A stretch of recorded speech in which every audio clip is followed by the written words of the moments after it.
Hello, everyone. We here at the Chabura have the distinct pleasure of hosting today Professor Lenn Goodman to discuss Maimonides' Guide to the Perplexed, especially in light of his and Professor Phil Lieberman's recently published English translation to the guide, as well as his Guide to the Guide, both of which can be purchased through Stanford's publishing house.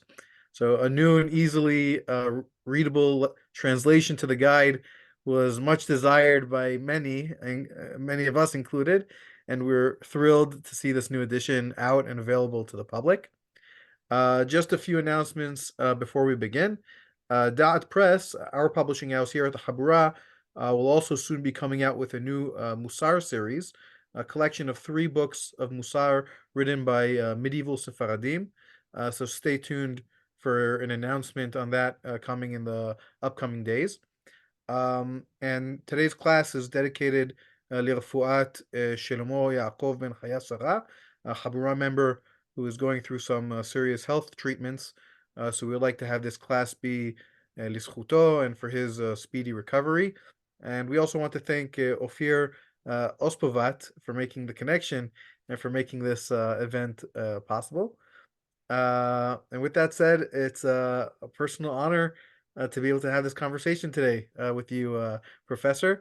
Len, thank you very, very much for joining us. So you wanted to say a few words to introduce yourself? Sure. My name is Lenn Goodman. I am a Jewish philosopher. I work a lot on Jewish Islamic philosophy as well. And one of the things we can talk about today is what the Rambam learned from the philosophers of Islam. He read widely in the material that was available in Arabic. Some of our listeners and viewers might wonder why the Guide to the Perplexed was written in Arabic. After all, the Mishneh Torah was written in Mishneh Hebrew. Why did the Rambam write this important philosophical work in Arabic? And I think that's a very good question. And I think the beginning of an answer comes to the fact that the Guide to the Perplexed is dealing with a certain kind of perplexity.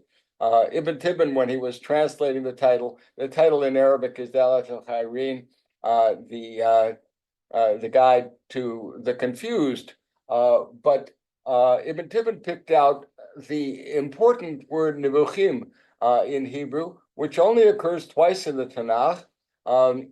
It refers to people being in a state of consternation, as we read in Megillat Esther, in the book of Esther, where the Jews of the Iranian Empire were in a great state of consternation when the genocidal decree of Haman came down against us.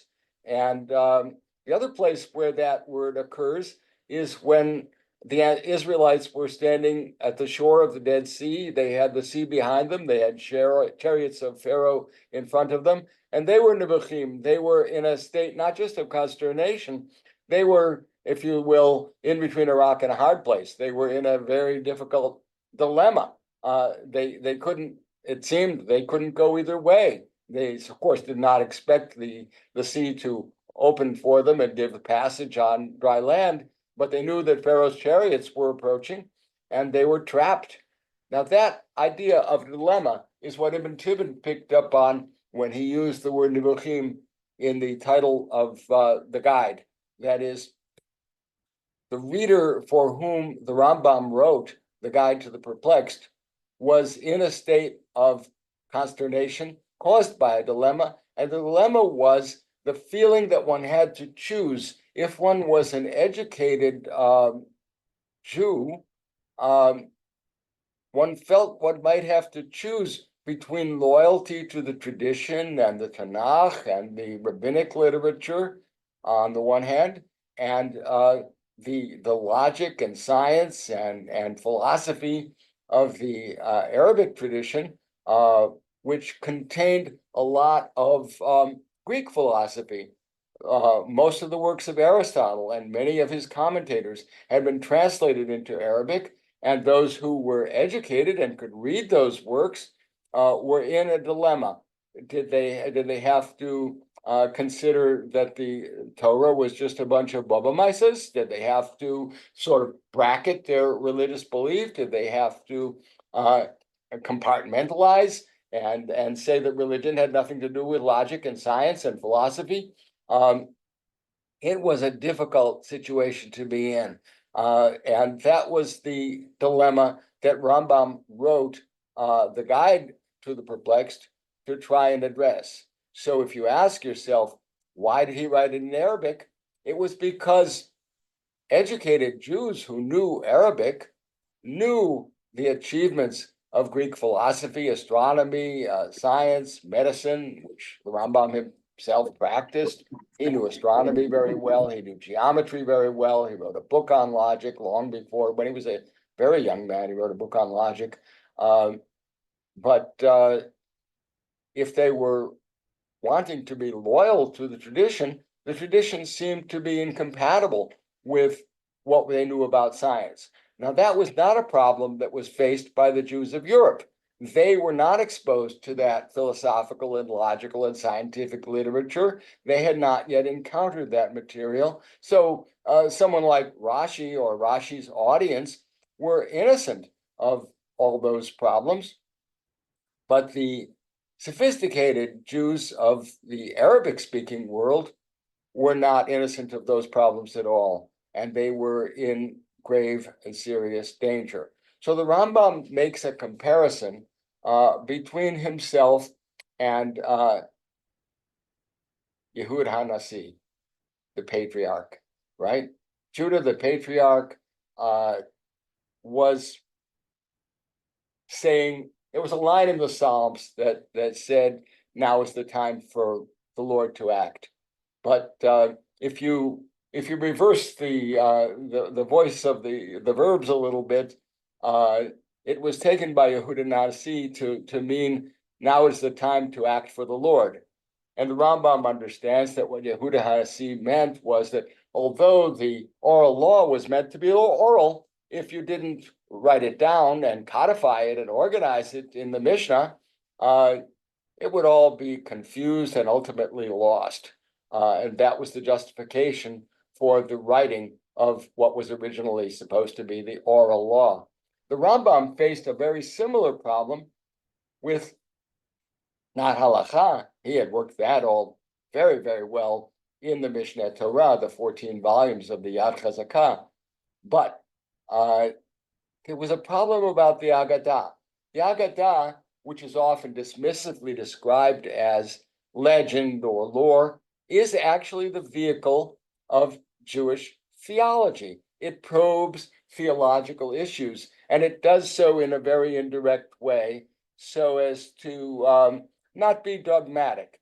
Dogmatism is not part of the Jewish method of life. We don't say believe this or else. So the Rambam thought that there was a comparable, a parallel problem with thinking about God, thinking about the Torah, thinking about prophecy and revelation, thinking about creation, thinking about the problem of evil, and all the great philosophical problems. Jews who were reflective and who knew something about philosophical work were facing this dilemma, and the Rambam felt that he needed to do something for them comparable to what he had done in making sense of halakha. His motto in writing the Mishneh Torah was "Az lo evo shebihibiti el kol mitzvotecha." Then shall I be unabashed at scrutinizing all thy commandments. The idea was you wouldn't have to worry about what the point of the commandments was, because the Mishneh Torah and the Rambam's other legal writings, like Sefer HaMitzvot, the Book of the Commandments, would make it clear how the mitzvot are intended to improve our lives. But what about the philosophical problems? What about the intellectual problems? That remained to be done. And the Mishneh Torah addressed the halachic problems, but the Moreh Nevuchim, the Lalat HaChayrin, that addressed the intellectual problems, not confronted as yet by European Jews, but very much in the forefront of the minds of educated Arabic-speaking Jews, Jews who read Arabic literature, who read the Arabic translations of Maimonides, that Maimonides had read, of Aristotle and Plotinus and Proclus and other great Greek philosophers. There was a set of issues that their minds were wrapped around, that they were up against, in between a rock and a hard place, and the Moreh Nevuchim was intended to help them solve those problems. Now, I'll tell you one more thing about that. I know, I'm talking kind of long for an opening statement, but I'll tell you one more thing about that. The Rambam knew that there were lots of ordinary, simple, loyal, faithful, traditional Jewish Jews who weren't necessarily reading that philosophical literature and who weren't exercised by it and who didn't see any problems about describing God in anthropomorphic terms, for example. The Talmud recognized that. They said that the prophets were very bold to describe the Creator in the language applicable to his creatures. But many Jews just let that pass. They didn't see difficulties. These are the mitzvot, and these are the beliefs, and this is what we live with. And the Rambam didn't want to confront those simple Jews, those loyal, faithful Jews. He didn't want to confront them with problems that they weren't ready to confront. And so he wrote in a way very different from the Mishneh Torah, not naming the problems he was addressing, not stressing what the difficulties were, but following the Talmudic advice that in the key areas that the guide would deal with, which is Maaseh Merkabah and Maaseh Bereshit, the problems would be obvious to those who were wrestling with them and overlooked by those who were not concerned with them. So he was writing on more than one level, and he worked with the assumption that those who didn't need his book wouldn't get much out of it, but those who did need it would see that it was addressing the problems that they had been worrying about and that they had been thinking about all along, and they wouldn't need to have those problems stated for them. They would be problems uppermost in their mind, and they would see how the Rambam proposes that we could live with and deal with those problems. I'll stop there for a minute. No, thank you very much for that. Those thoughtful ideas. I'm curious. I wanted to pick up a little bit on what you were saying about the perplexity that Yes. you're referring to. So I'm wondering, the advanced student for whom Maimonides is writing the guide, is that sort of perplexity. Why would that student choose, right? If you're saying he is becoming advanced in philosophy and science and all these things, and the Torah is kind of taking a back seat, right? Because he's choosing to focus on his intellect, and now he needs to somehow supply in this. He needs to enrich his religious understanding with this philosophical understanding that he has. Why would he become such an advanced student in religion to begin with? Well, because he's been exposed to literature that that raises those problems. Let me give you a couple examples, and you'll see right away what I'm getting at, and what, more importantly, what the Rambam is getting at. One of the sort of scandals of religious philosophy among people who could read Arabic and knew a little bit about Greek philosophy as conveyed in Arabic and advanced and developed in the Arabic language. One of the problems was the problem about creation. Now, the Rambam knows that creation is a serious issue. Everybody knows that you can't get something from nothing, but how does that work exactly? And does that maxim make creation necessary, or does it make creation impossible? That was a question that a thoughtful person would scratch his head about. And the sages in the Talmud, and I like to emphasize the Rambam never goes naked. He always has Talmudic backup and armor. one of the things that the sages in the Talmud say is that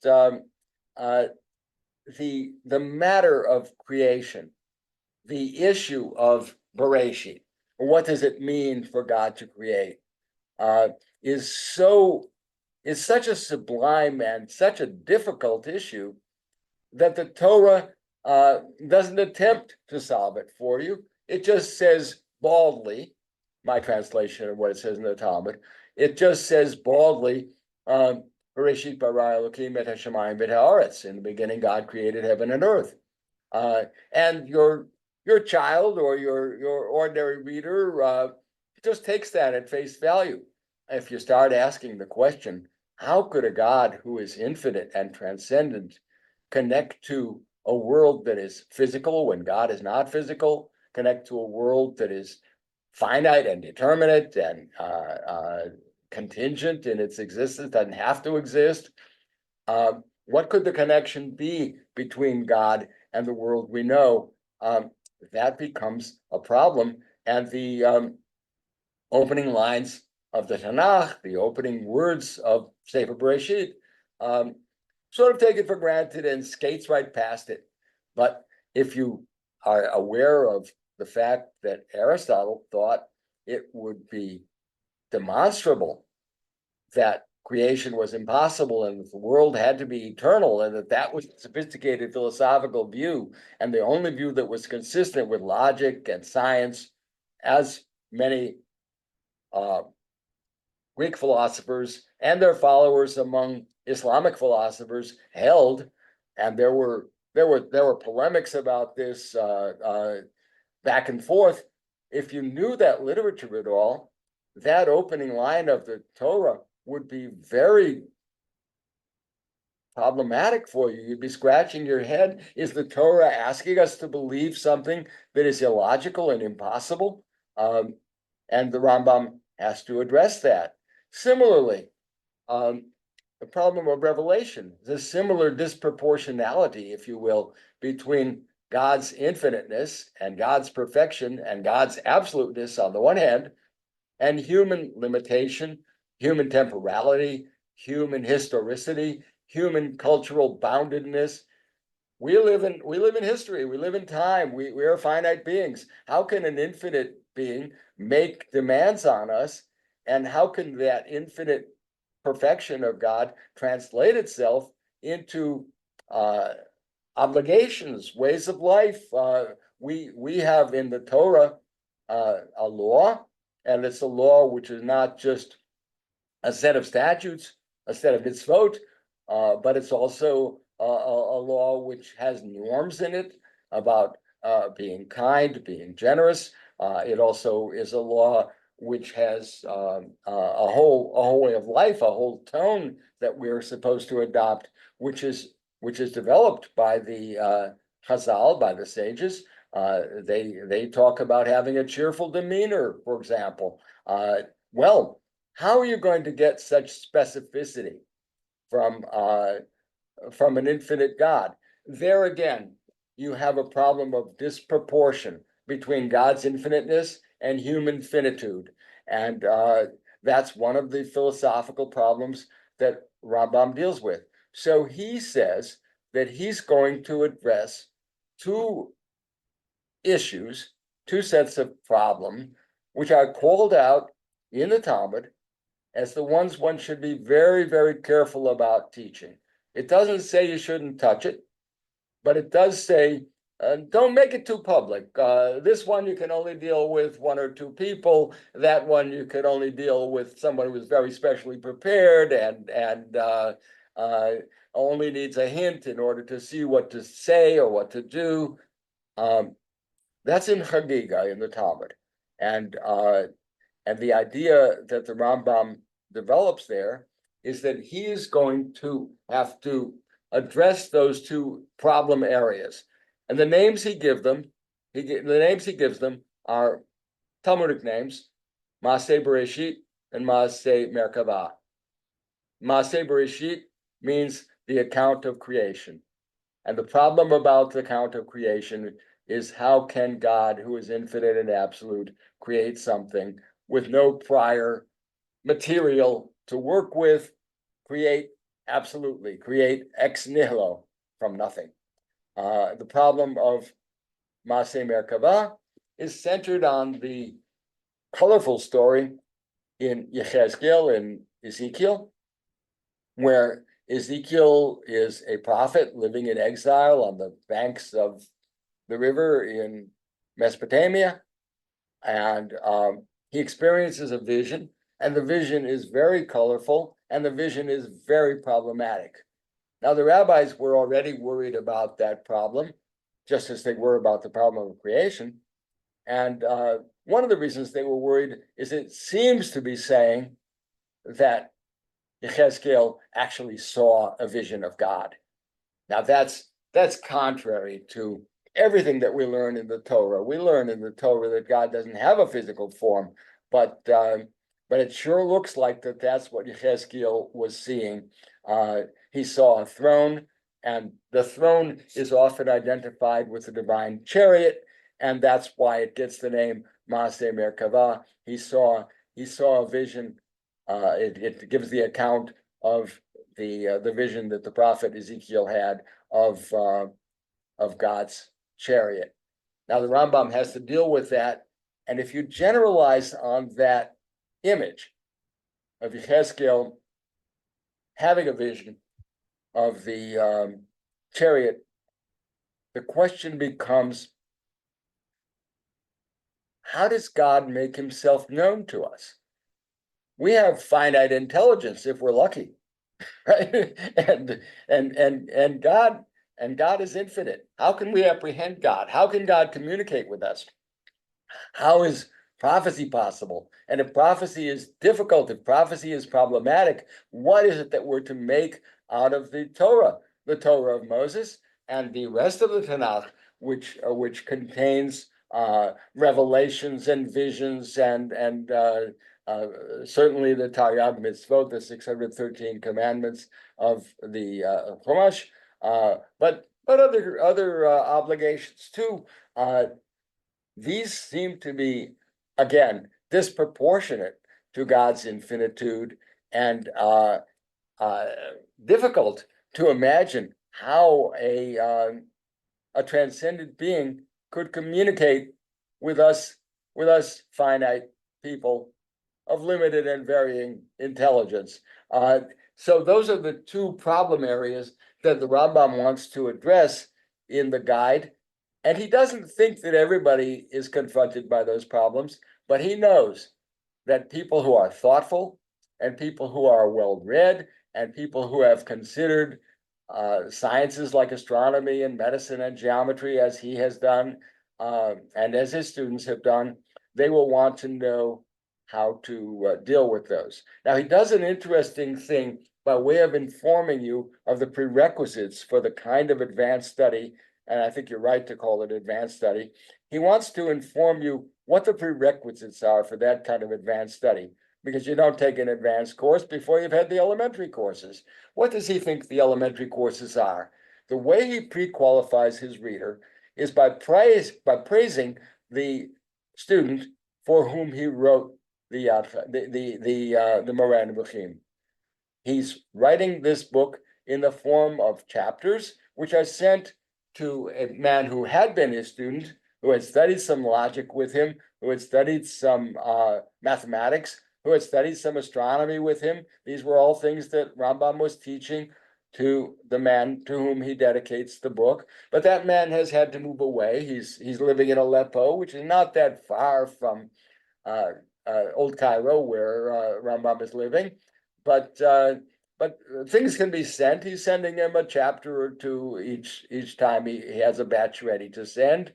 But he's using his praises and his admiration for that first reader as a way of pre-qualifying all the later readers. If they haven't faced these problems, if they haven't thought about these issues, if they haven't worried about creation and revelation,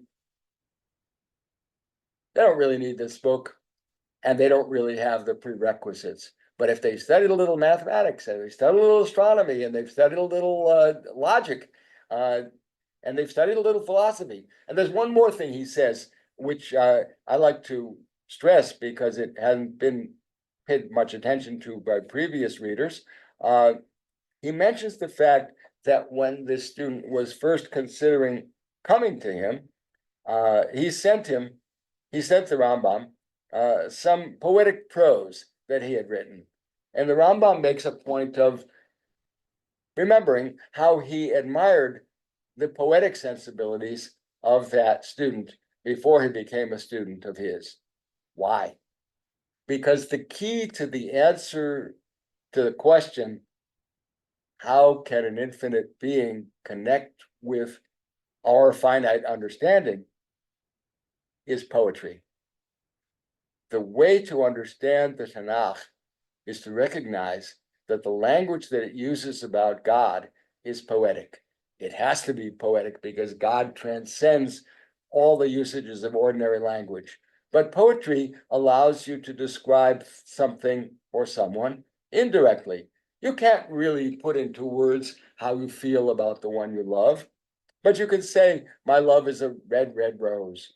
Now, she isn't literally a red, red rose. She isn't red and she isn't a vegetable, but your feeling about the beauty of the rose connects, and it gives you access to the idea of beauty, which is not physically something in the rose.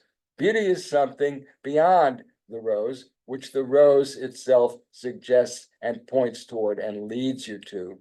And the Rambam thinks that the language that's used in the Torah, a lot of the anthropomorphic language, a language which describes the creator in terms that we would normally use and apply to the creature, he thinks that kind of language is poetry, and he wants the reader to know that part of the prerequisite of the person who really needs the guide and will profit from the guide to the perplexed is a poetic sensibility which allows you to unpack the language of the guide and the language of the Torah itself, to which the guide is pointing and of which the guide is meaning to open up that imagery and to discover.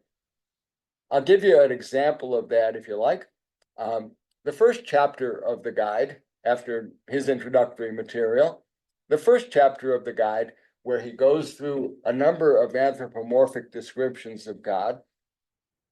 The first anthropomorphic description of God comes in, well, the first one, there's an implied one where God says Yehi Or, and I like to point out to my students that that's an implied metaphor, because the kind of person who can make things happen just by word of command is a king. And the Torah is telling us in implication that God is the ruler of the universe. So it's giving us an implied metaphor of God as a monarch. That's a typical biblical piece of imagery. But there's the first chapter of the guide. He wants to gloss the words selim demut, and in Bereshit it says that human beings, male and female, were created in the image and likeness of God, selim demut. Now we know, since we've read the Chumash many times, that we're not supposed to represent God in any image. We're not supposed to make a carving or a picture or any kind of representation of God. So what the heck is the Torah doing by telling us that human beings are created in the image and likeness of God? What the Rambam does with that kind of poetry, and he does it very consistently throughout the discussion of the guide, he goes very systematically through the anthropomorphic language that's applied to Hashem. He does a method that one can learn from Saja, his great 10th century predecessor, great Jewish philosopher.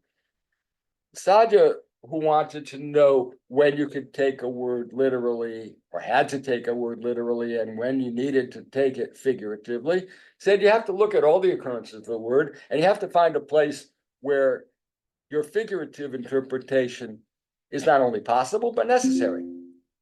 In this case, I'll give you an example.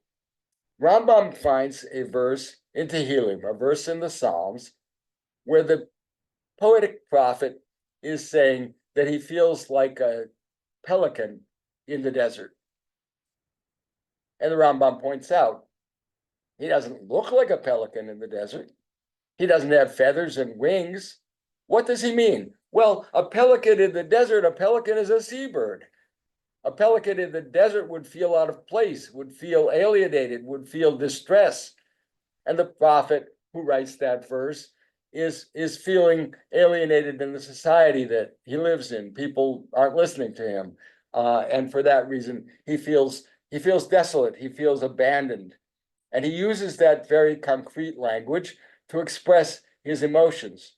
So the word likeness there, which is one of the two words that he's glossing in the first chapter of the guide, the word likeness doesn't mean physical appearance. It means emotional state.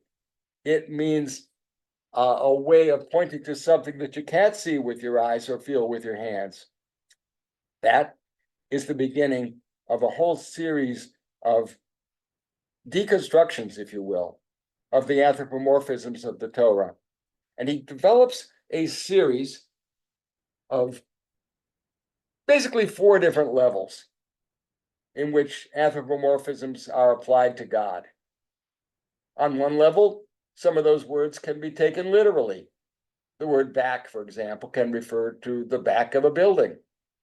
Some of them apply morally or socially, but the highest of them are the ones that apply intellectually and spiritually. And I'll tell all our listeners that in the Rambam, intellectually and spiritually mean the same thing. Well, that means if you're going to understand biblical poetics properly, you're going to have to understand every term that's applied to God in the highest possible sense, not in those physical senses, but in a higher sense, ultimately in a spiritual and intellectual sense. Now, what's the point of doing all that? Let me tell you, and I'll tell all of us who are here today.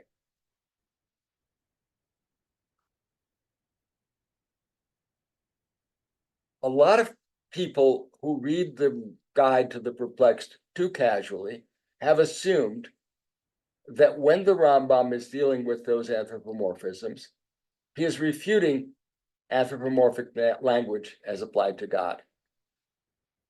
I'll point out something to you that anyone who has done the least little bit of philosophy would know, that would show you that that way of reading the first few dozen chapters of the guide is on the wrong track.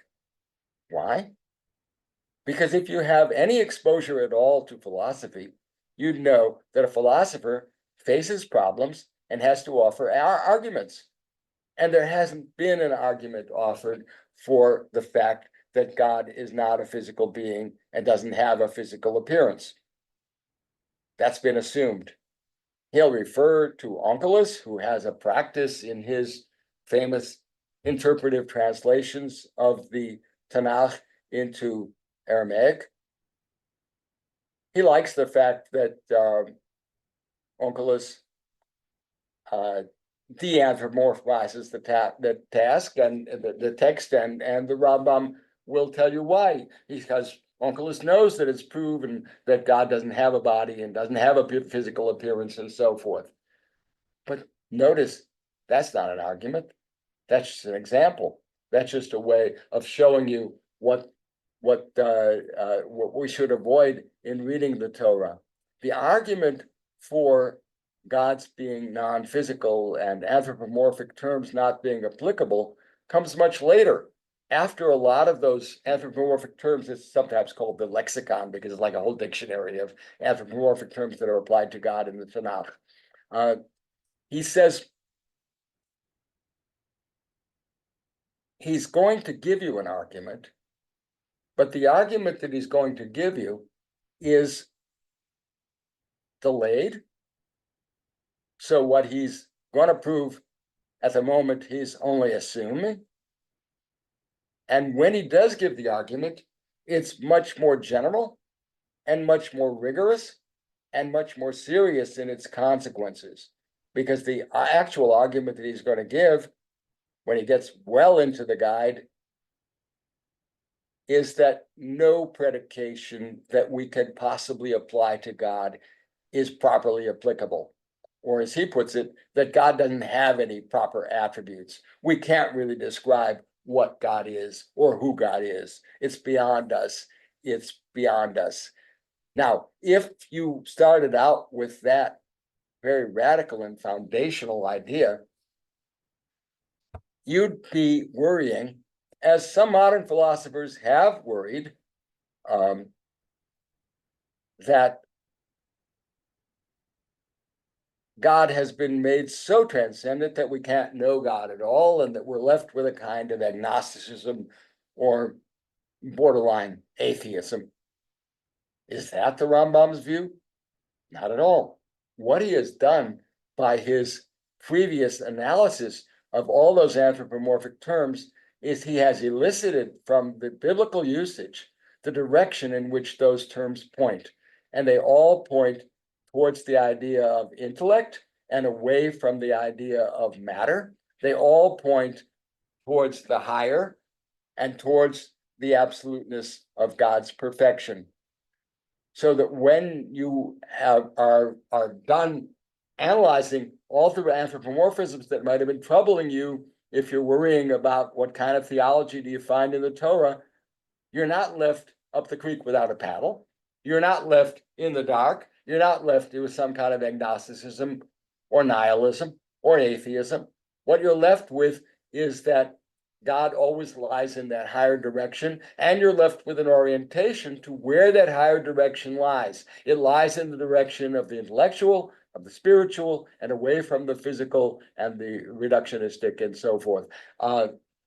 He's ultimately going to provide you the argument, and when he gives you the argument, it's going to come with an answer, so that all of the previous analysis that he's done of that anthropomorphic language as poetics leads to not emptiness, but fruitfulness. You'll see the idea of God as the perfect being, the necessary being, the being without which nothing else could exist or would exist. So that's an interesting example of how the guide works, and how it teaches, how Morel is a teacher, how it guides you, but it works very indirectly. So if you are the kind of naive reader, who just sort of takes things as they come, you'll notice that Maimonides is not friendly to anthropomorphism. Well, fair enough. He doesn't think that God is a corporeal being. There were people around in his time who did think that God was a corporeal being, and he thinks that the Tanakh totally leaves them behind. But he wants to give guidance to the people who see a problem there, and to give them the guidance they need to see how the poetics of the prophets lead them to a deeper understanding of what divinity means, of what God is. And that's a very good example of how the guide gives the guidance that it offers. I'll stop there, but I could say much more if you like. It's interesting. I mean, something that's coming to my mind is that when he discusses Shekhinah, for example, Yes, um, he, I mean, if the point of the guide is just to provide a kind of defense of the Torah, to show that the Torah, you can read the Torah poetically, like you're saying, and not through an anthropomorphic lens. When he discusses Shekhinah, he gives the possibility of explaining this through this concept that the Geonim discussed of a created light yes, or something like that. And yes. he gives that he says, if you think that, He there's says no it's harm. okay. There's no harm in thinking that. Yes, yes, that's But right. he clearly does not think that that's the preferable reading. There's something richer that he thinks that he can provide, and it's not merely about defending the Torah in the face of the philosophical attack, let's say, against anthropomorphism, but there's something because he has a solution that he rejects because there's something else Doesn't that's totally richer than. reject it, by the way. One of the things that you'll see, and if you read the new translation carefully and the commentary and so forth, there are a couple places where he actually thinks that the idea of a created light or divine glory or Shekhinah is a useful concept. He keeps a hold of it for certain purposes. And that's kind of fun too. But you're right. It's not just an apologetic book. It's not just an intended. He wants to show you how the Torah makes sense. He wants to show you that it's not contradicting itself. When it tells you that you shouldn't represent God, it's staying with that. When it tells you that you can't see God's face, it's staying with that. If you want to know what the image of God is, you've got to recognize, I like to point out that we already know that it says it specifies in Bereshit that that both man and woman were created Zachar and Keva, right? Both male and female are created in God's image. So we're a dimorphic species. We don't look the same as women. Men don't look the same as women. Women don't look the same as men. So that Tselem Demut does not refer to appearances. You know that from the text itself. But then you have the question, what does it refer to? And he thinks it refers to what we have in common with God, which is rational intellect. And he thinks that God is absolute perfection, and the aspect of that perfection that we share in is human rationality. That's the true identity. That's the true self. You're quite right about Shekhinah, but it's fun that he doesn't completely dismiss that. It's an idea, as you said, it's found in Sadja, it's certainly found elsewhere. And there are places where they sort of personify the Shekhinah and so forth, which he would find very distasteful. But he thinks it's useful in some respects because he thinks that it's got to be, when you talk about the possibility of revelation or the possibility of prophetic poetry, that's going to come to the prophet by way of imagination. And imagination, as Rambam understands it, and he gets this from Al-Farabi and Avicenna, imagination is a physical capability. There's an argument to that effect in the Muslim philosophers, because if you imagine a triangle, you've got to sort of map that triangle in your mind someplace. The imagination itself is a physical table, if you were, and if you will. He wants to allow that prophets who are the recipients of revelation come in different degrees and at different levels. And some of them are going to operate on the level of visions. Now, those visions are symbolic in the same way that dreams are symbolic. And the Chazal said that dreams are the unripe fruit of prophecy, and they also say that dreams are the 1/60th of prophecy, the 60th fraction of prophecy. He thinks that dreams and prophecy both depend on imagination, but the prophet has access through his intellect to the truth, which he can then, by the gift of the right kind of mind and the right kind of language and the right kind of culture, he can express those pure ideas in images which are more apprehensible to the ordinary intelligence and more moving to people. The prophet can express the pure ideas that he holds by way of laws and institutions. So it's all very well to say "Ve'ahavta l'reacha kamocha," but you got to make that very concrete for people and tell them, okay, part of what that means is if you see somebody doing something wrong, you got to take them aside and tell them that's the obligation of reproof. So you make it what people think of as very concrete. To the philosopher who receives those revelations directly or indirectly from God, those deeper, higher truths are that is what is really concrete. But to the ordinary hearer, what's concrete is the sensory world, and you can make those obligations. How do you walk in God's ways? It says in Chazal, right? You walk in God's ways by feeding the hungry and clothing the naked and attending the ill and going to the funeral and so forth.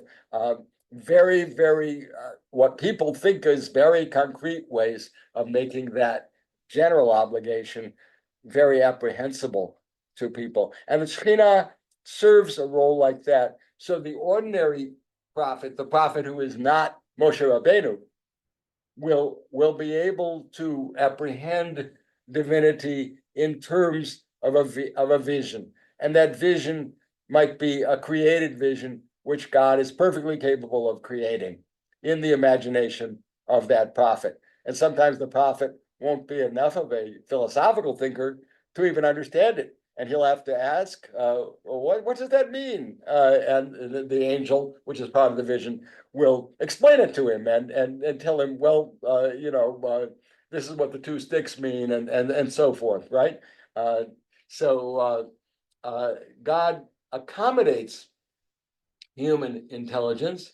He accommodates the intelligence of a prophet like Moshe Rabbeinu by giving him a comprehensive vision of things and of right and wrong and how to implement that and institute that in laws and institutions and symbols. A lesser prophet will have a smaller share and a lesser share, less purely intellectual, because in Moshe Rabbeinu's case, he is face to face with God, which means, as the Rambam understands it, directly communicating with God as an intellect, as a human intellect. And so his idea of God is scaled down only by his dependence on human reason. That's the pure lens through which Moshe Rabbeinu apprehends the idea of God. A lesser prophet will always be reliant upon imagination. So it will always come to him in visible symbols or tangible or sensory symbols. That's part of God's accommodation. Yeah, so I'm interested going back to the question of the purpose of the guide, Yes, and as it ties in with what you just said about prophecy. yes. Um, I feel, do you think that the guide is merely trying to explain how prophecy works, the mechanics of it, or is he trying to lead the individual towards prophecy, right? Because those are two very different types of things. One is only trying to give a description or an explanation of a certain reality, whereas if you look at like the right the third part, chapter 51, where he says he's summing up the guide for you, right? In this chapter, he's not describing anything. He's giving you a path on how to worship in such a way that leads to prophecy.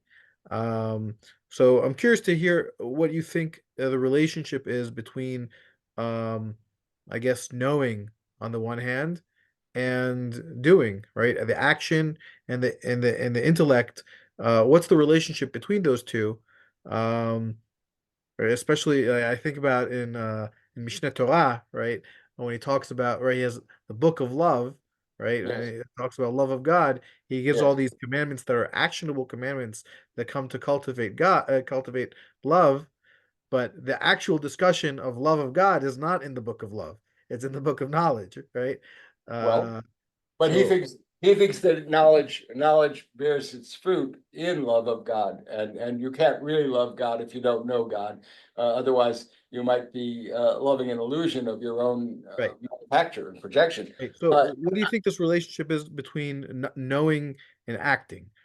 I think that's a great question. Let me take you back a little bit with because I think that when we talk about the discussion of prophecy in part two, uh, part of what he wants to show is that prophecy is possible, and he wants to show how prophecy is possible.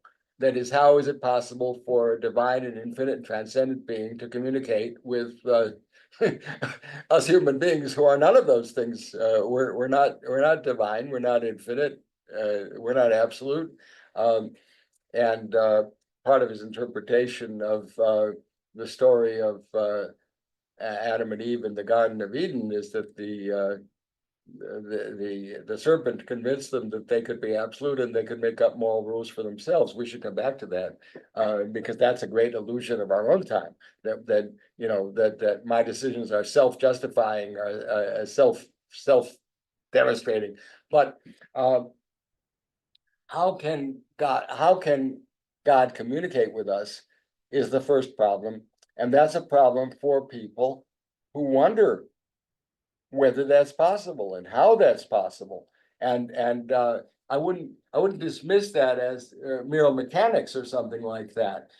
The idea that he has is that God manifests himself through what he calls the active intellect, um, which is the source of forms that give structure to nature and that inform the human mind. And he thinks that a philosopher, or one could say a scientist, or anybody who really reaches understanding in mathematics or in logic or in medicine, uh, somebody who understands things properly, has gotten those ideas um, by human experience, informed and enlarged and developed and prodded and guided by divine inspiration. That's a foreign idea nowadays. Today we have a dogma of empiricism. We think that all knowledge comes from the senses. But one of the problems about that dogma is that knowledge from the senses will never tell you about laws of nature because it doesn't contain any information about necessity. It doesn't contain any information about causality, as Hume showed, and it was shown before Rambam by the Muslim theologian Al-Ghazali, that you see event B and event A, and you see that event B always follows event A, but that doesn't tell you that there's any necessary connection between the two. And science is about natural laws. It's about that connection being not merely coincidental, but causal. And that's a matter of a certain kind of necessity, which the senses can't teach us. You need, if you're going to solve what today would be called the problem of induction, how do you generalize? How do you make law-like generalizations, which would be true even of events that you never observed? How do you make law-like generalizations? You're going to need the guidance that comes from divinity, which is the source of those necessities in nature. And your science will consist of connecting up the subjective rationality in the mind with the objective rationality out there in the world, which is put there by God. This is an Aristotelian idea, well developed in the Aristotelian philosophical tradition. And what the Rambam is going to do in explaining how prophecy is possible, guided in part by the very creative philosophical work of Al-Farabi, who died in 950 at about the age of 80. He's going to show you that a philosopher is someone, remember that science is part of philosophy in these days. A philosopher is someone who knows how to make those connections and knows how to see those connections and who understands the conceptual basis of that kind of necessity. That's all very good. But the prophet has something more. Farabi says it in terms of imagination, and the Rambam likes that idea, and he understands it very, very well. Because what the prophet can do is he can take those pure ideas and relate them by way of poetry, by way of symbolism, by way of example, by way of institution and ritual and symbol. The prophet can transform those pure ideas into things that ordinary human beings can follow and understand. So, directly addressing your question, it's all very well to say "Ve'ahavta l'reacha kamocha." It's a beautiful commandment, but it could be a very empty commandment if you take it to be a pure abstraction.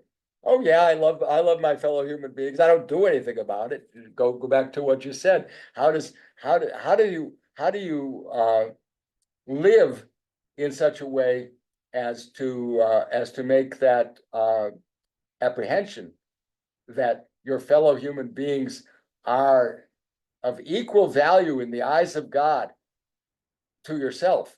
How do you make that a part of your life?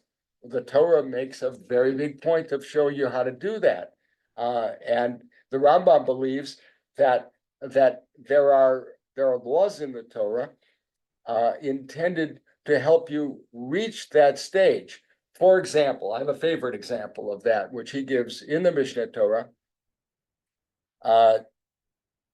You're going down the road, and the Torah says if you see your enemy and his ass has fallen down and the load has spilled all over the road, you're supposed to stop and help him reload.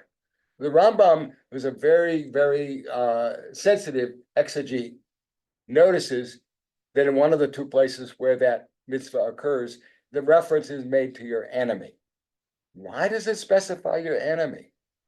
Because the object of the mitzvah is not just to keep the traffic moving.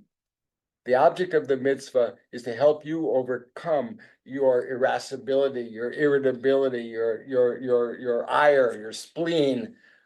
You're supposed to stop and help him, because by doing so, you're not only doing the right thing by him, but you're doing the right thing by yourself, because you are overcoming that inner nastiness, which can be a plague upon a whole society. You are improving your own character, you're improving your own moral virtues, and polishing those moral virtues it works on three levels. It works on a practical level because it does help people. It helps the jackass too. It works on a social level because your enemy will gradually overcome his negative feelings about you, maybe, we hope, and it'll be as they say, courtesy is contagious, and you'll be helping yourself. You'll be making yourself a better person. And the Torah is concerned with that. The Rambam says the difference between a divine law and a human law is that a human law is only concerned with economic well-being and civil security and so forth. But a divine law is also concerned with the improvement of character. And thirdly, a divine law is also concerned with the improvement of the mind and the soul, making you a better person. And he thinks that the moral improvement is the seedbed of the spiritual and intellectual improvement. You can't really be a spiritual person unless you developed that moral capability as the foundation for it. So the practicality is very much there, and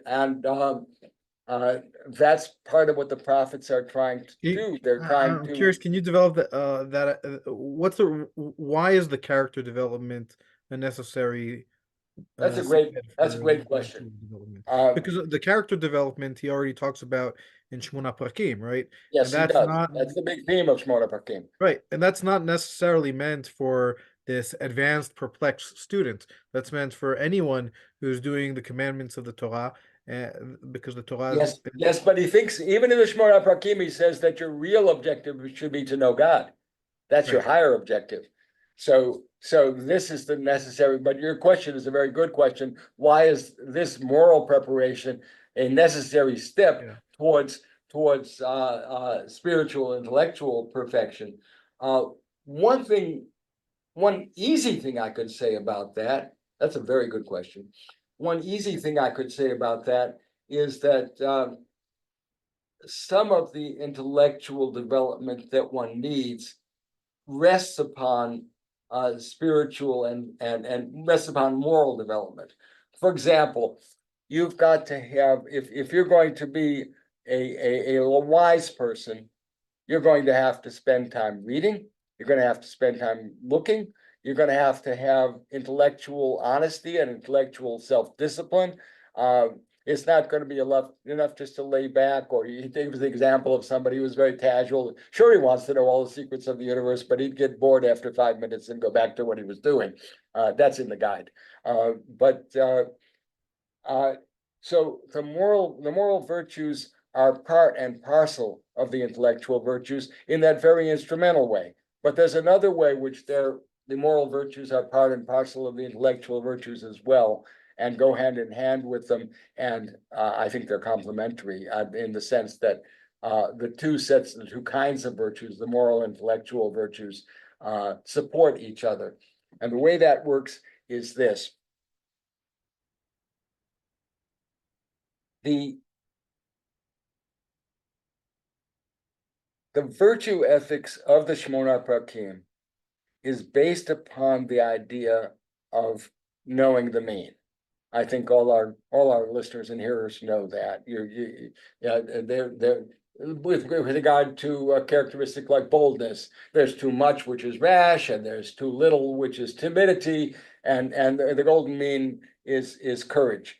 And that's situational, and that's we talk about the courage we witnessed on Shabbat yesterday. A great deal of courage on the part of those combatants who went in and rescued 4 people who were being held hostage in Gaza. Those soldiers knew that they might get killed. They weighed the value of their lives against the value of what they were doing. They did not go into it blind. They did not go into it with false expectations. They had to have an understanding of that. They had to have an understanding of their worth, of their own lives, of the significance of what they were doing in the larger context of the war and the conflict that was going on. So their courage was not just a thoughtless kind of courage. It depended on a kind of deep, implicit knowledge. I say implicit because not all of them might have been able to articulate it explicitly, but it was there at the basis of their actions and their choices. They went knowing what they were doing. That kind of knowledge is foundational in all of the Aristotelian virtues that the Rambam deals with in the Shmona Prakim. If you want to know what the mean is and where the mean lies, and I say this as somebody who spends a lot of time teaching Aristotle, if you want to know where the mean lies, you have to know everything about the situation. It's not just enough to know, oh, don't be too rash and don't be too timid. You have to know the circumstances. What's at stake? Why does it matter? What are the overtones? How's it going to be perceived? How's it going to work? What are the long-term implications? You have to think about every dimension in regard to any virtue. The virtue of courage has to do with danger and risk. But in any virtue, there's a host of other things that you have to consider. And ultimately, it works out that you've got to, usually very rapidly and spontaneously, you've got to know what the implications of your choices are going to be, even as you're acting with great spontaneity. You've got to have that implicit in your understanding of the situation. That means to say that all the other values, not just the ones about boldness, but about all the values that are at stake, whether in charity or in teaching, any situation where you've got to show virtue, you've got to consider all of the virtues that seem to be separate matters, that seem to be something else. That's a kind of intelligence that only the spiritual kind of knowledge can give you. So that's where the intellectual values and the intellectual virtues are materially, substantively connected with the moral virtues. And the cultivation of the moral virtues lays the foundation for that kind of understanding, and vice versa. That's where the intellectual virtues play out. I've written about this. Those who'd like to pursue it further, I think it's a very important point.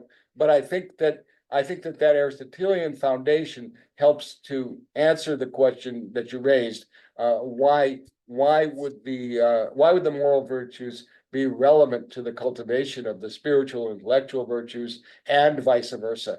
And I think the Rambam, as a good Aristotelian, understands that, and he understands the Torah in those terms. Go back to the business about the fellow whose donkey fell down in the road. It's easy to say, this isn't my concern, I'll just go on, somebody else can help him.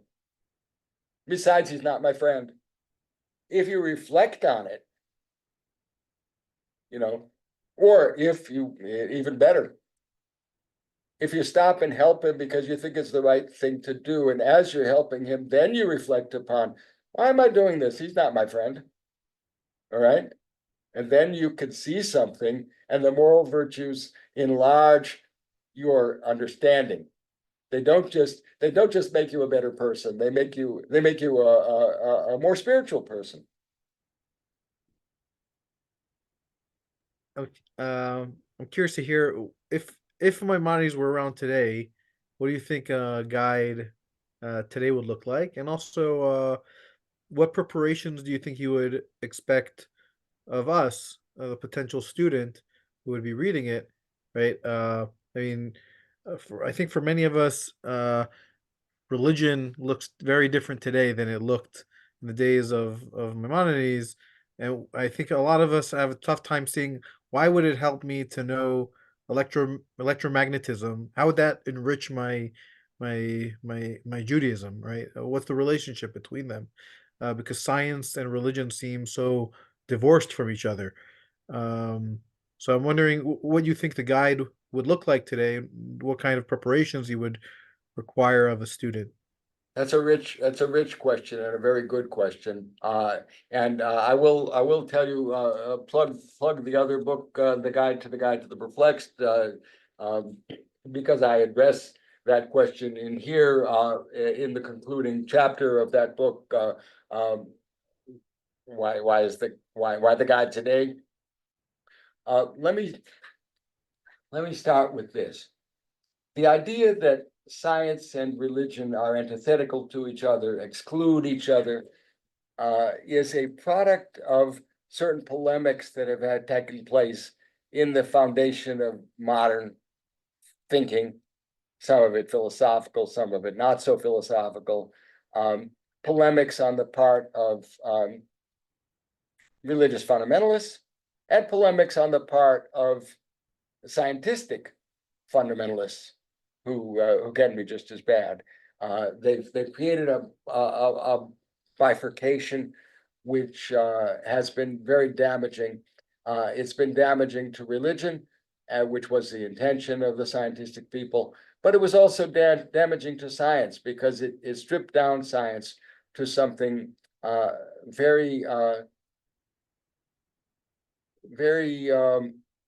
very barren, compared to what science was for the Rambam. Start with the question of when Moshe Rabbeinu wanted to see God's face, and God has to tell him, you can't see my face, no living man can see my face. But then he says he'll show him his back. And the Rambam, of course, has to analyze that piece of poetry, because we know that God isn't a physical being, God isn't a body. What is the reference of God's back?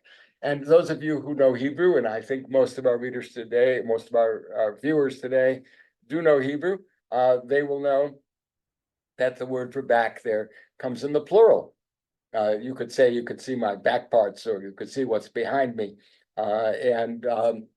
Rambam takes that to be a reference to what flows from God, or what follows from God God's wake, as I sometimes put it.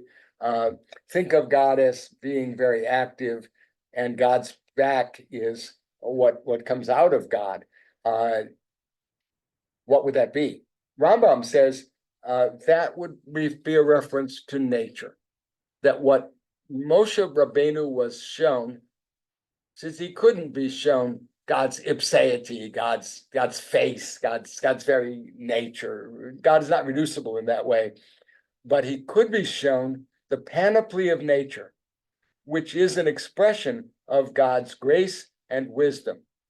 The panoply of nature means that in the Rambam's view, what Moshe Rabbeinu was shown was the way God operates in nature, how God rules nature. Remember the motivation of the question. Moshe Rabbeinu wanted to know how he was supposed to rule the Israelites. They're difficult people.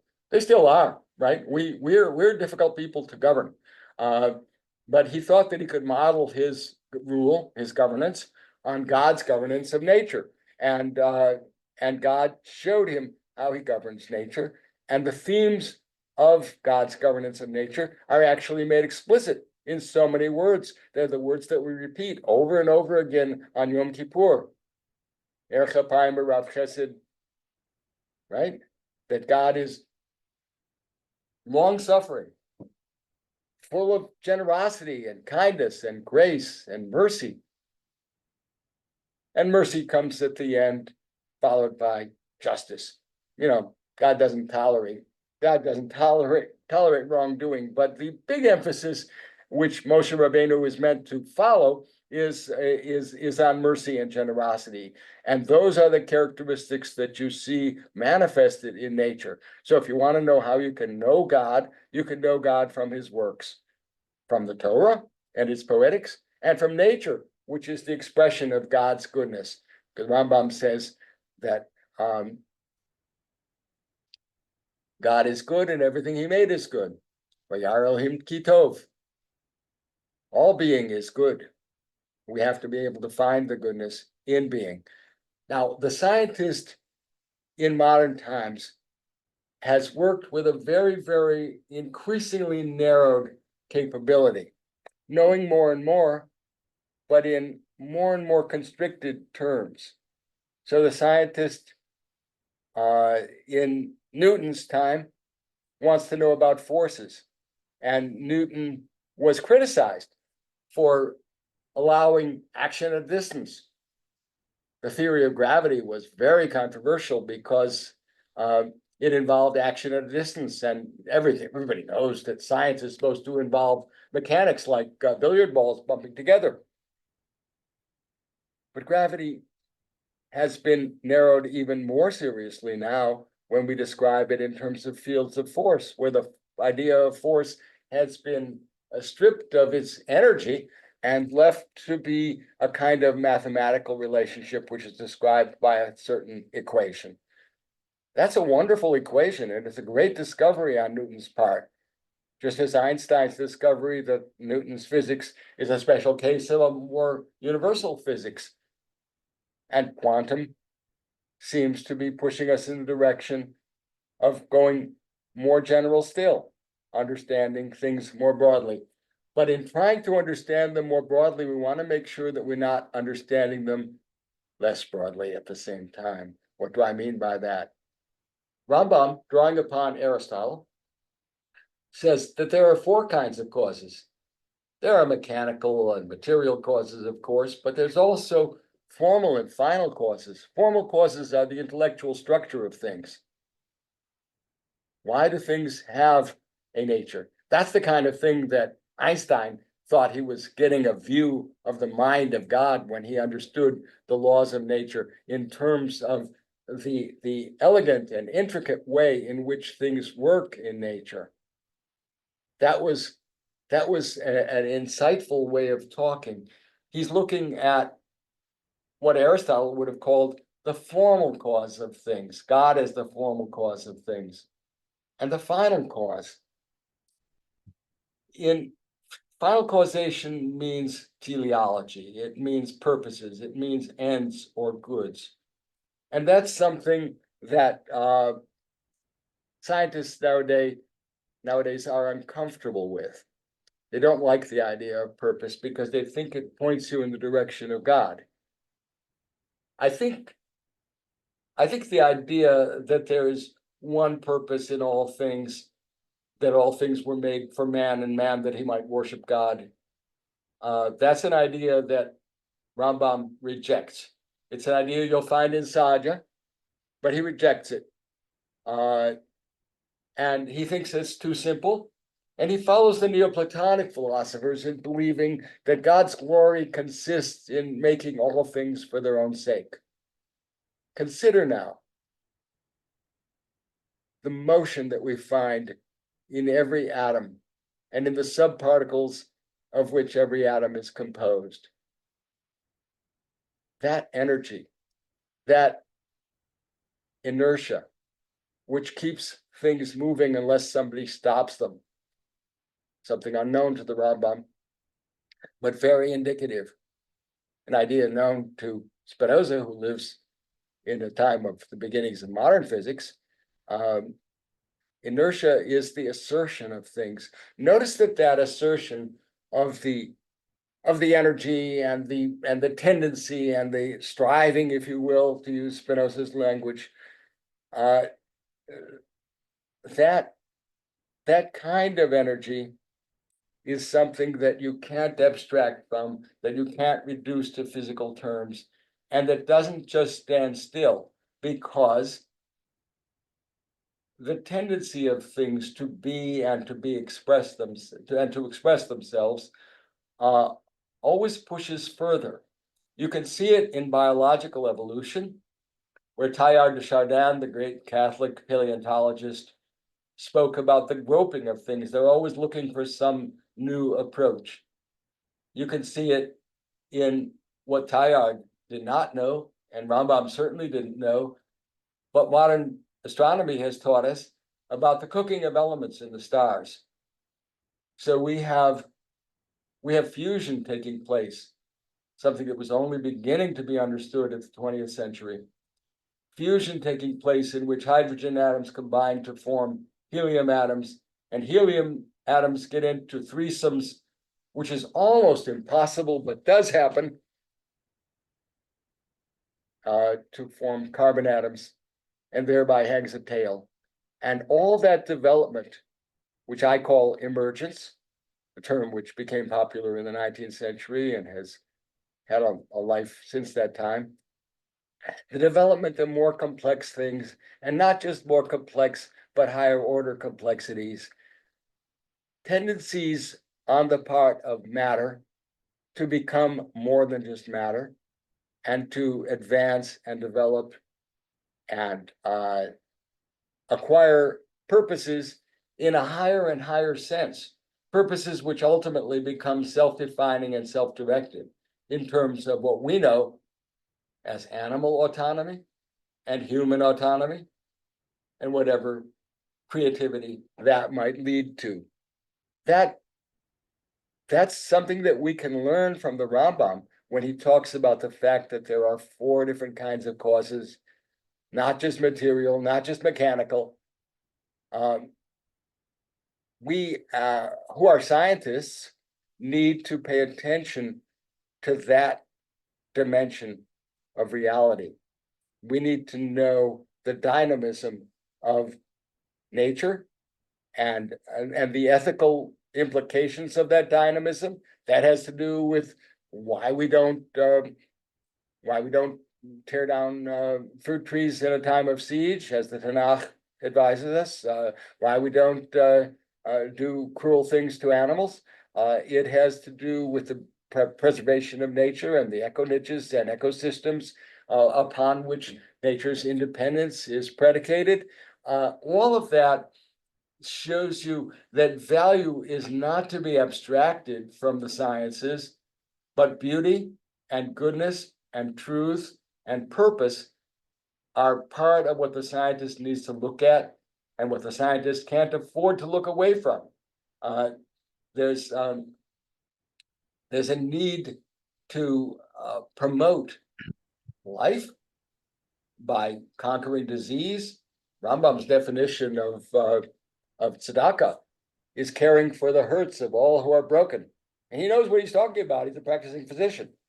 And that is something we're more capable of than he was. He wrote 10 medical works, some of them multiple volumes, but we can do things of that kind now medically, and we have to pursue and advance and promote life, human life, life of the planet, and so forth. So I think I think the connection of value to science is something which scientists have unduly neglected and are beginning to rediscover. I'll tell you something. One last thought on that, because in the polemics between science on the one hand and religion on the other, a lot of people have turned Darwinism into an enemy of religion. That was not the proper way to work it. As Darwin's son Francis said, evolutionary theory gives a whole new life to the idea of teleology. Because think about it, teleology is a study of purposes.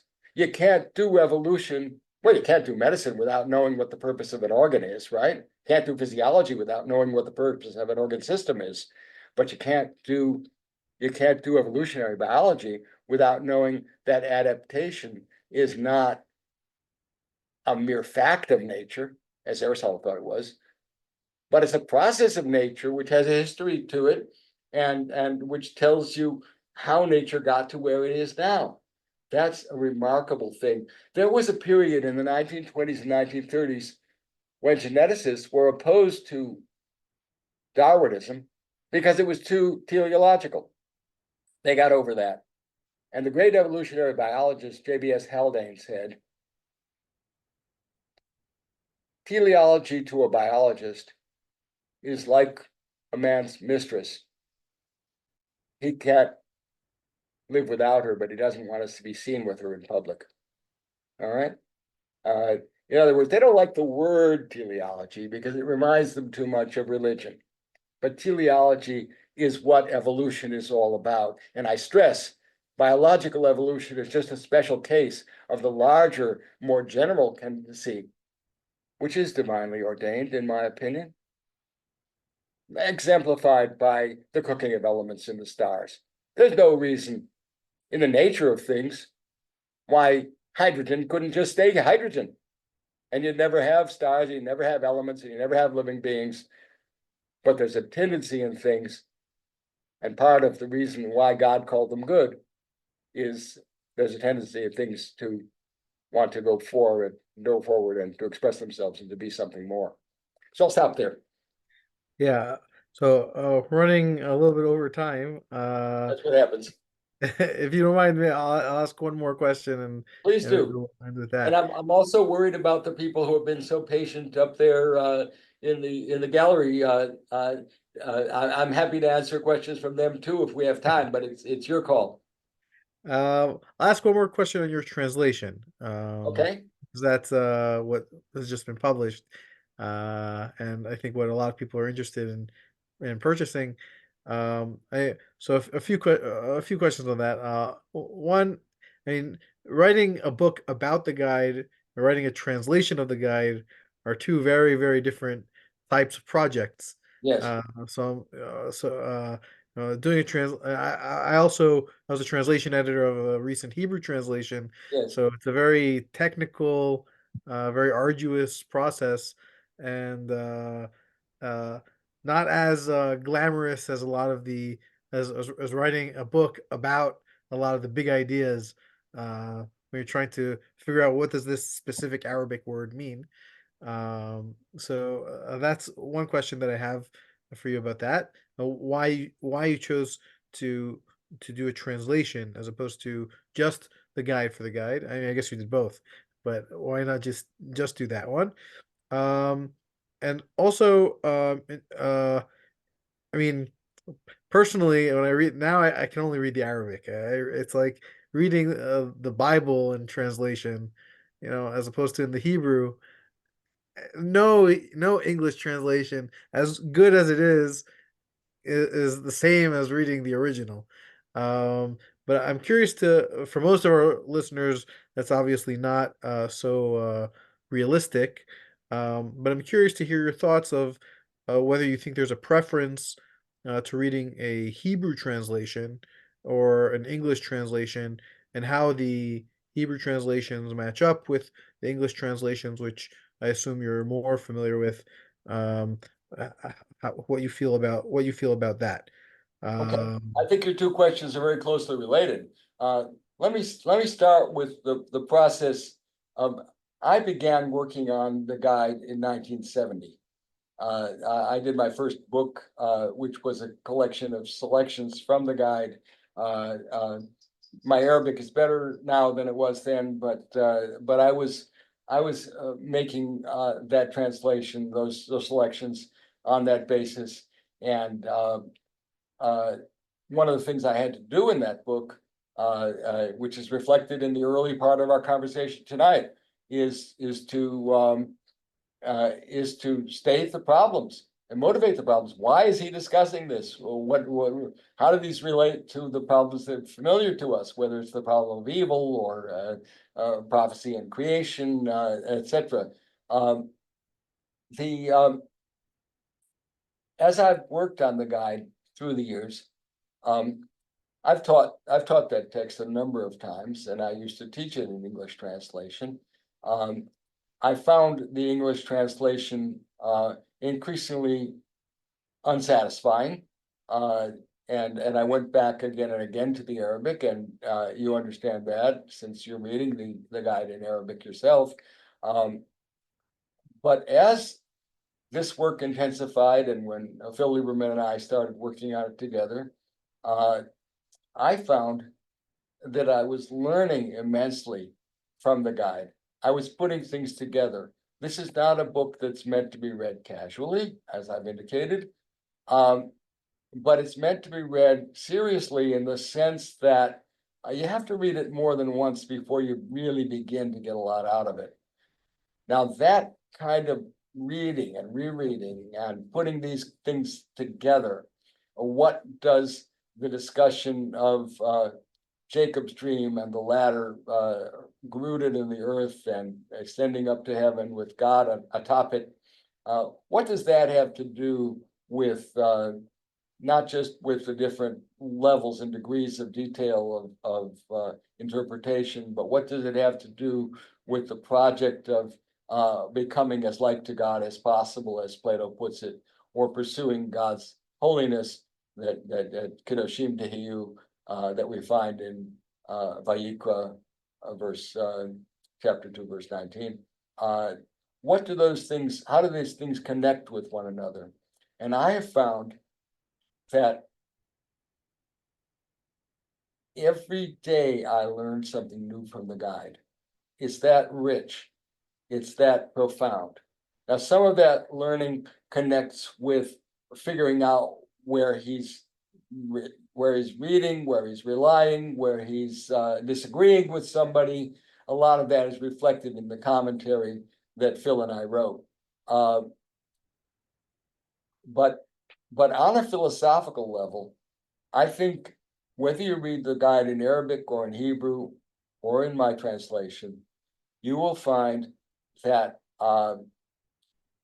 it opens up a lot of windows for you.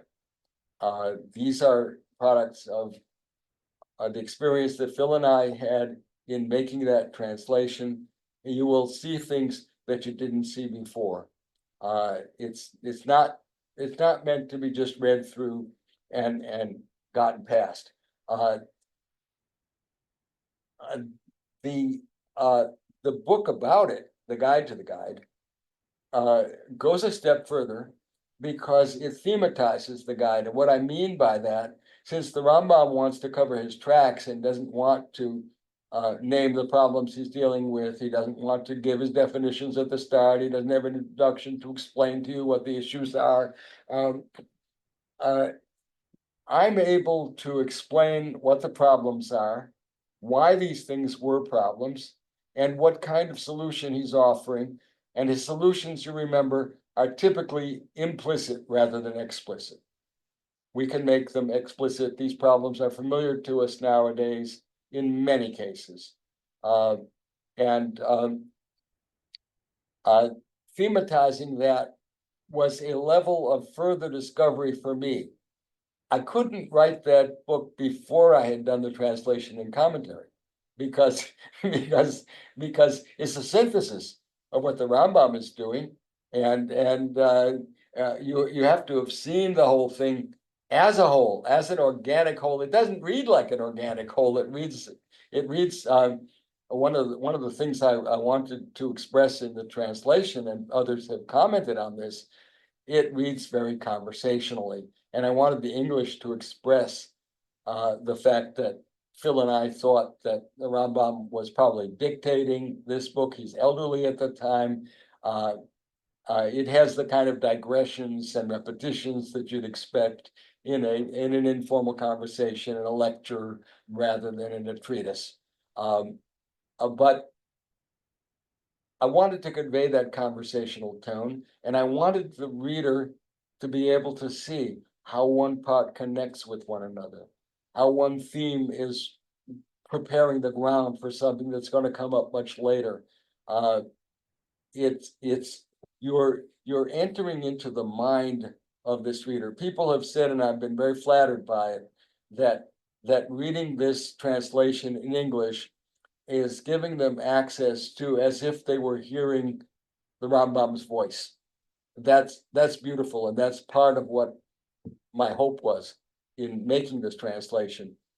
But beyond that, I wanted people to see into his mind what he thinks is a problem, how he solved those problems. Some of this book, any great book, is somewhat autobiographical. When he deals with Kalam, which is Islamic dialectical theology, he says that he's spent a lot of time studying the writings of Kalam, and he boils it down to a few propositions and a few arguments, and he's very critical of those arguments. But he says that when he saw the way those arguments were so suppositious and so question begging and so antithetical to acceptance of nature and the laws of nature, he says, my mind recoiled violently. That's an autobiographical statement, and it should be read as such. This means that when he started reading Kalam, he wanted to take it seriously.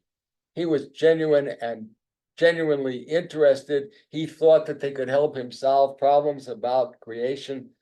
He found out that they robbed the very idea of creation of its meaning because they undermined the very concept of nature. What's creation going to mean if there's no nature for God to create?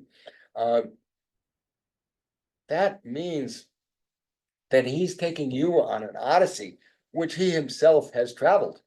That he has been there and done that.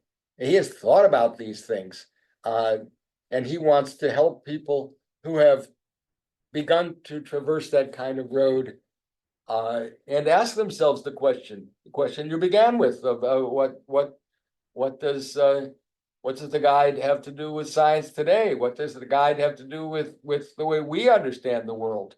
I think we can still read it that way. I think it's still relevant, and part of the point of the translation is to make that living presence available to today's reader. I'll give you an example. There's a kind of a line in George Bernard Shaw.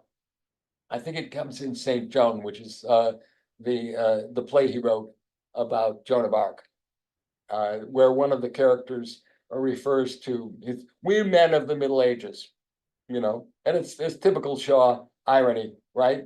People in the Middle Ages didn't think of themselves as men of the Middle Ages. They didn't think that way at all. So Maimonides often refers to ancient philosophers, Plato, Aristotle, and others. He certainly knows Galen, who was almost 1,000 years before his own time. But he also wants to refer to more recent philosophers like Al-Farabi and Avicenna, and he respects them. and he differs with them about some specific issues in philosophy, about creation most prominently. He doesn't call those more recent philosophers latter-day philosophers, as one English translation has it. He calls them moderns because they were the people of his own generation or a couple generations before. Those are modern philosophers in his view, and that means you've got to get into his head and see the world the way he does, and benefit from his learning. That is something that you can do, and I can tell you in the commentary, and you won't see this in other translations. I can tell you who Alexander Raphanesius was. I can tell you who Themisius was. I can tell you who Proclus was. I can tell you who some of the geometers. I can tell you about Galen, and I got a lot of help with Galen from the foremost scholar of our day on Maimonides and medicine, Gerrit Bose, wonderful man who has translated and edited all the medical works of Rambam. And whenever I had a medical question, he was there. Within less than 24 hours, he was there with an answer by email. But if you want to know what Rambam has to say about the problem of evil, and he'll quote Galen and say, don't expect a body that's made out of semen and menstrual fluid to live forever or glow like the sun, or etc. My mom will tell you the passage in Galen that he's quoting. We have that passage in Deus Supertium. That commentary is going to be valuable to you. So you'll see the background. You'll know a lot about what he knows. You won't know all of it, but you'll know enough to situate you. And that's important in the translation and in the commentary. The tone of the translation is important. It's conversational. It's not written in bureaucratese. It's not trying to be over literal. There's a convention in translating Hebrew and Arabic books, and I commend you on this, because the Rambam's own remark to Ibn Tibbon, he found Ibn Tibbon a little disappointing because it was too literal, and you know the famous letter in which he said so.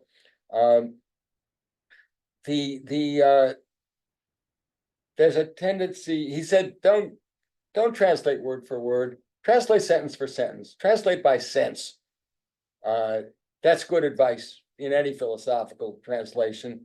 And don't confuse being literal with being safe, and don't confuse being literal with being etymological. As I pointed out the other day to other friends,